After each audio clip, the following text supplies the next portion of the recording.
The shape of what we build, live, work, study, operate on, whether it be on the Earth, the Moon, Mars, wherever we're going, matters. Knowing that at a scale where we can understand what's going to happen, what has happened, and predict what could happen is really important. Laser altimetry, as developed here at Goddard, went from an idea to try to capture that into something we can actually do.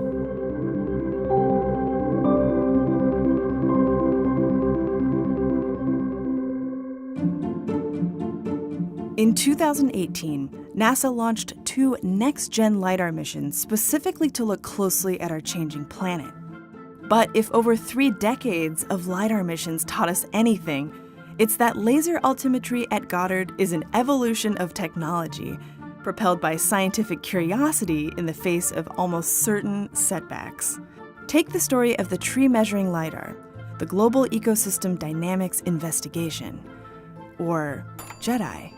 GEDI had its genesis really in all the innovative work that had been done with LiDAR at Goddard. Some of those innovators, this was Jack Buffton and Brian Blair at Goddard. Brian had an instrument called Slicer that was flying around taking these cool LiDAR transects.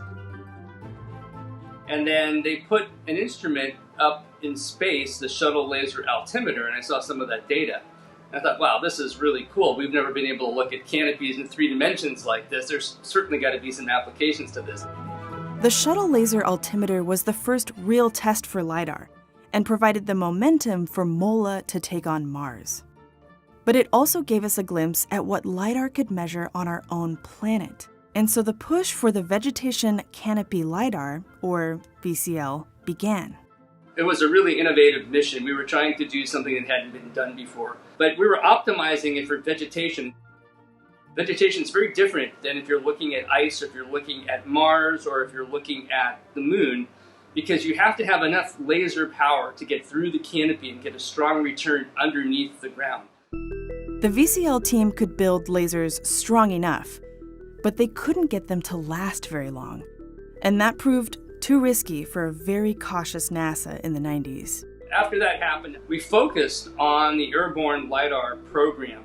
And this is again with Brian Blair using a really innovative instrument he had called Elvis, the land vegetation and ice sensors, I believe it's called.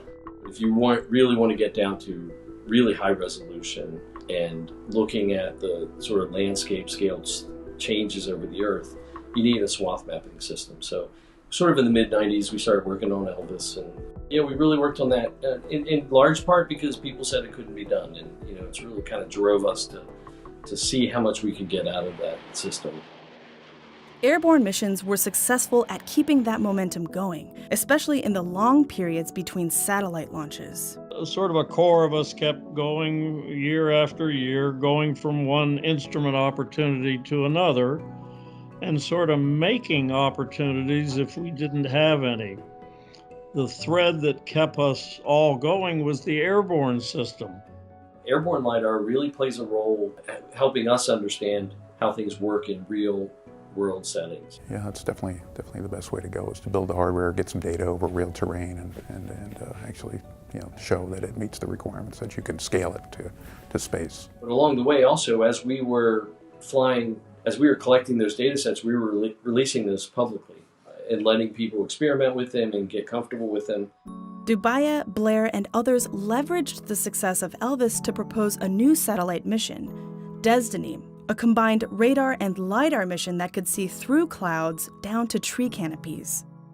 However, NASA budget cuts sidelined a couple of Earth science missions, and Destiny was grounded indefinitely. And that was a devastating blow, because we'd now been trying from 1995, and now it's 2010. We've been trying to get a LiDAR that was meant just for vegetation structure into space, using the best people in the world who are at NASA Goddard to do this. And at that point, I've been doing this 15 years, maybe I'll just quit. But of course, we really didn't quit. So we said, well, let's look for another opportunity. That opportunity was on board the International Space Station with the GEDI instrument. GEDI wasn't just another successful LiDAR. It was the end of a very long road, hard fought by scientists and engineers, dedicated to pushing the limits of what LiDAR could do. We've been really pretty happy about the success of GEDI thus far. GEDI, again, is the first LiDAR that's been in space that was optimized to measure vegetation structure.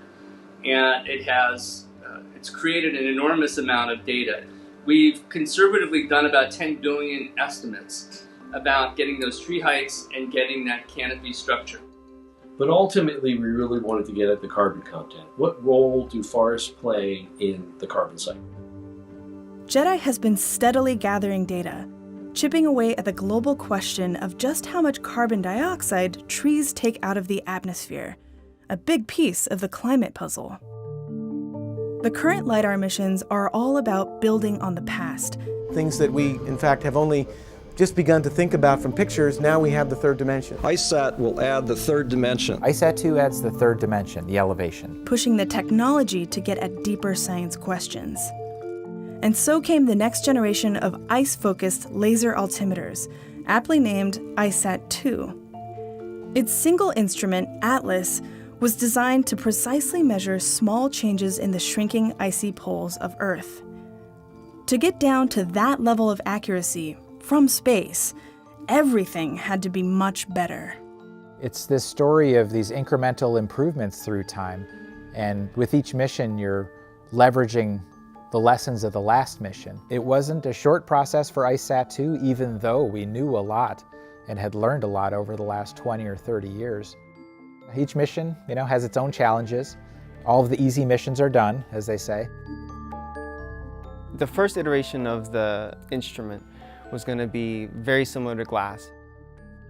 As it turned out, the group that wanted the more complicated instrument won. So then they came back and said, okay, instead of digitizing a 40 hertz or 50 hertz laser or whatever, we're going to fire this beam to the ground and then individually time tag each photon that comes back. There were so many requirements, there were so many constraints.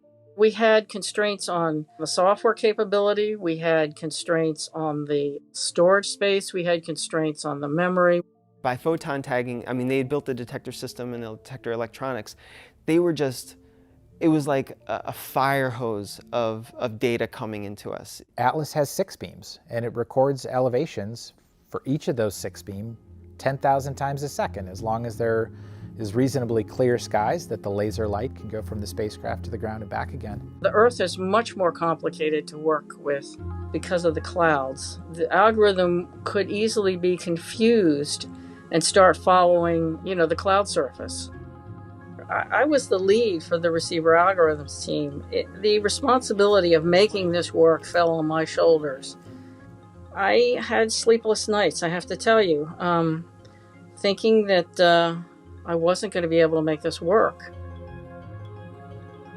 In order to maximize the return from these data, a key component was determining the location on Earth of the laser bounce point, a process called geolocation.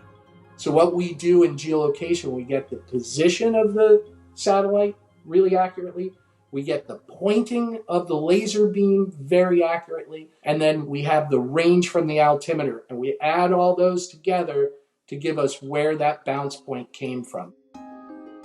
Without the geolocation, you have lots and lots of error, and you wouldn't be able to measure the change in the height of the ice sheets.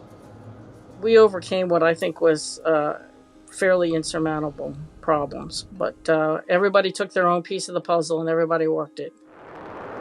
ISAT-2 launched in 2018, and months later began gathering data that shed new light on how fast the ice sheets are changing, how thick the sea ice cover was in the Arctic, and even measured beneath the surface of the water, up to 30 meters, a kind of bonus science result for a team that worked tirelessly to push the limits of the ATLAS instrument. So you cannot just build just one LiDAR. You need a sustained team who's been building LiDAR for some time.